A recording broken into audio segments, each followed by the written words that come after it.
Le he pedido a los técnicos, muchas gracias al señor secretario, que me permita compartir la pantalla. Quiero agradecerle a la senadora María Fernanda Cabal, al senador Santiago Valencia, esta iniciativa y a los presidentes de los gremios su aporte. Es muy importante para nosotros, se lo decía a los dirigentes de los sindicatos, de los trabajadores en la pasada sesión, que cualquier reforma de fondo, por ejemplo, reformas laborales, para mencionar apenas una, implican o cambios constitucionales o leyes estatutarias que tendrán que ser decididas por el número de senadores que están escuchando esta sesión. Por eso para nosotros es muy importante oír su voz y su experiencia. Lo primero que quiero compartir son, digamos, resaltar algunas frases de lo que han dicho aquí los dirigentes gremiales. Bruce ha dicho, el señor presidente de la ANDI, que esta es la decisión más costosa que se ha tomado en la historia. Y tiene toda la razón, en la historia global, en la historia de todos nuestros países. Pero también quiero recordar, como he dicho en otras ocasiones, cuál es la razón para haber pagado semejante costo.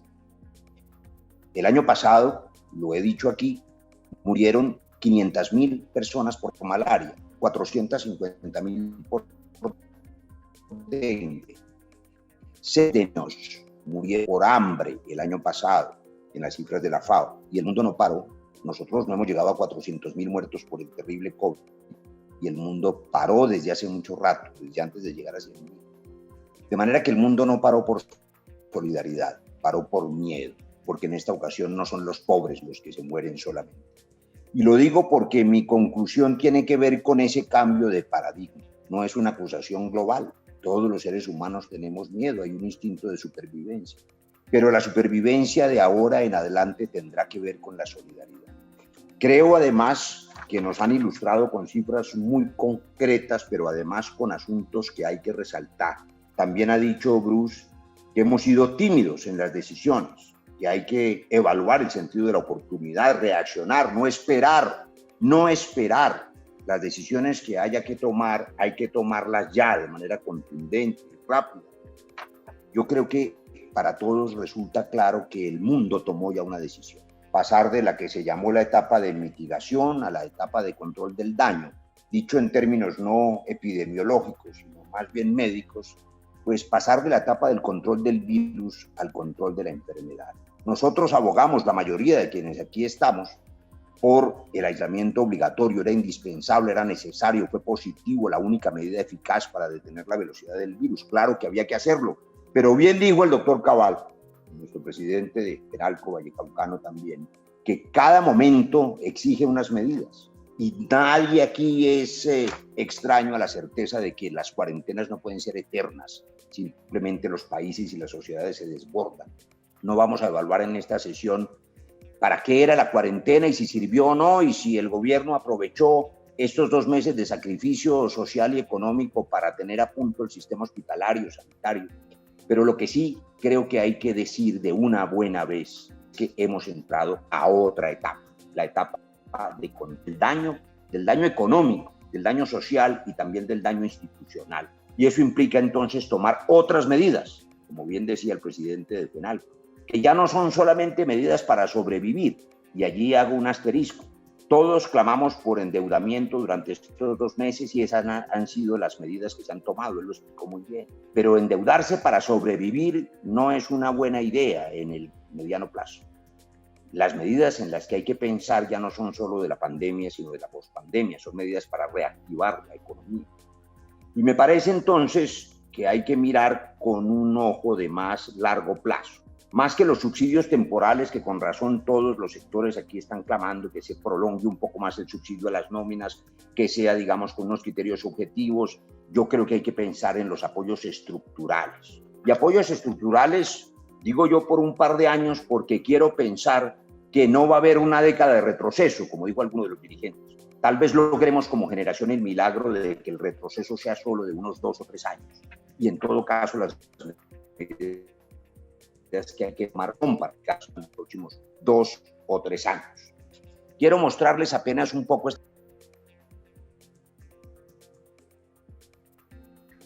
Sonido para el doctor Roy, por favor.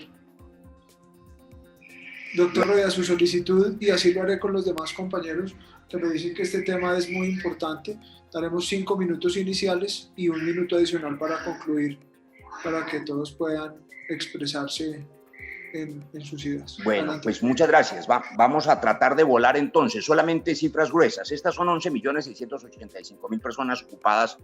Lo que quiero señalar en este cuadro es cuáles son los sectores económicos que aportan más empleos. Sigamos al siguiente, por favor. Todos ustedes conocen seguramente estas cifras. Estas son las personas ocupadas por sus sectores económicos que volvieron a trabajar a partir del 11 de mayo. Las anteriores eran las que volvieron a trabajar desde el 27 de abril. Son 6.475.000 personas. Sigamos. Por lo tanto, hoy en la práctica, el 82% de la población ocupada ya está en las calles, o debería estarlo, si no fuera por las limitaciones de las que también habló aquí un dirigente gremial. Si el 82%, sigamos, de la población está en la calle, estas son las cifras de informalidad por sectores, todos las conocemos, las promediamos, el 48% de la población económicamente activa, la mitad de los colombianos son informales, pero también ustedes notarán lo que sigue, por favor, que la mayoría de los que generan población ocupada, estas son las cifras, la caída en la cifra de ocupación y el aumento en el desempleo, sigamos, por favor. Estas cifras son evidentes. Miren esto. Aquí hay unos sectores que son los sectores de alojamientos, de servicios, de turismo, de restaurantes, de comida, de independientes, que son los que más aportan en la evaluación anual de empleo en el año pasado, cuando todavía había cierta normalidad. Y cuando vean ustedes la gráfica siguiente, podremos advertir que son también los más vulnerables, los más golpeados. Estos son los ocupados por el tamaño de la firma, 12 millones de personas en micros y en informales. En micros y en informales. Aquí, por supuesto, nadie habla por los informales, porque no hay gremio de informales, pero los odontólogos, los abogados, los contadores, las peluqueras, los manicuristas, los maestros.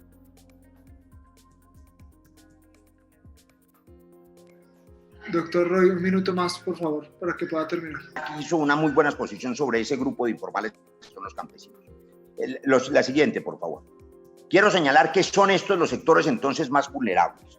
Y no tengo tiempo para compartirles, pero voy a pedirle al secretario que por favor se las mande a los compañeros. Solamente quiero terminar, si el presidente con su generosidad me da unos segundos para hacerlo. Aquí hay que cambiar el paradigma. Pepe Lafori dijo ahora, el cuento del agro y de la exportación hay que creerlo. Yo creo que evidentemente Colombia tiene que recuperar su vocación. Dijo Bruce McMaster que el janolador, que es el consumo interno, está destruido. Y es cierto. ¿Para qué la producción que se recuperará más rápido si no se recupera la demanda? Hay que tener un gran criterio de solidaridad y esfuerzo colectivo. Algunos han dicho que no se puede esforzar mucho los capitales porque vuelan, son golondrinas y se van. Pregunto, ¿a dónde van a volar? ¿Dónde van a sobrevivir al cambio climático o a nuevas pandemias o a estallidos sociales o a nacionalismos proteccionistas? Nuestra patria es la que nos queda. Aquí hay que producir alimento, aire, agua, agroindustria, turismo, soberanía energética, todo depende de nuestra aire, de nuestro río. Senador, 30 segundos más, por favor. Depende de nuestra tierra y aquí están los principales gremios. Digo entonces, reformas estructurales de fondo que privilegien los sectores económicos conectados con la agroindustria y que permitan reactivar empleo, demanda interna, pensando en que en estos 2 años son esos sectores los que pueden reactivar la economía y el empleo con criterio de solidaridad. La solidaridad y la supervivencia para todos, también para los dueños del capital. Gracias, presidente.